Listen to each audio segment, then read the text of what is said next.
If someone is self-destructive, what are we seeing? What are we hearing? What's going on?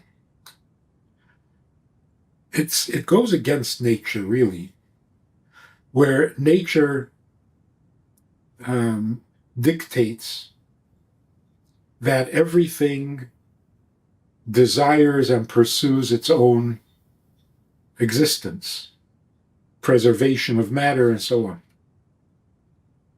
Certainly, human beings have a survival instinct. So if a person is self-destructive, I mean, you can call it an illness, but even that seems to be so out of line with nature that it's almost hard to believe. It's almost hard to believe that the system can work against itself. I know that there are autoimmune diseases where the body destroys itself, but we need a deeper insight into that as well. How and why would that happen? Now, when something is about to hit us over the head, naturally we put our arm up to protect our head.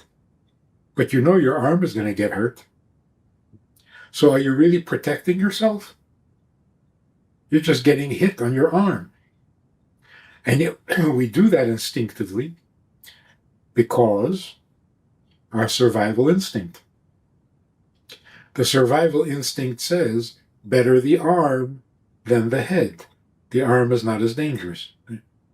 So in a self-destructive behavior, the person is actually trying to protect himself, but he feels like he has to sacrifice the less important part of himself for the essence of himself.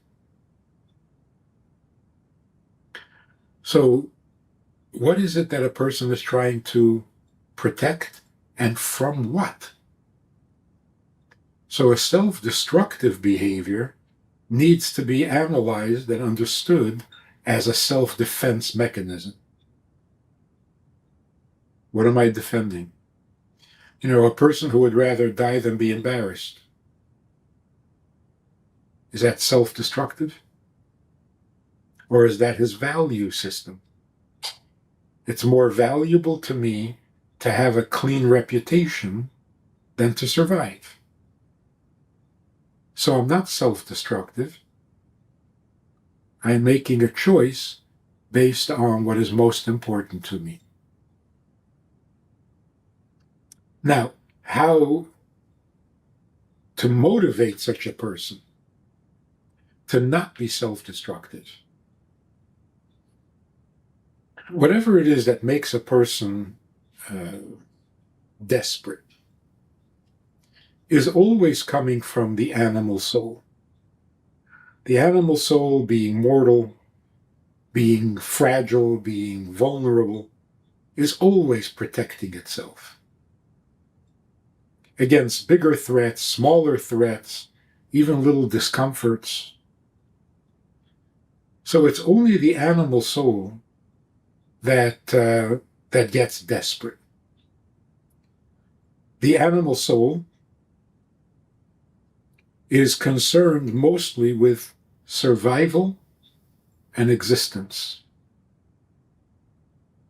It is not surprising that a person who gets focused on how to exist better is going to get depressed, and is going to get desperate, and is going to do desperate things. The first thing we need to explain to a person, even when they're not desperate, they're not self-destructive, is that there is more to you than your existence. You have a life to live, a contribution to make. You are obviously necessary in God's plan. So instead of worrying about what you're worrying about, try worrying about what God worries about. Then you've got Him on your side, you're more likely to succeed.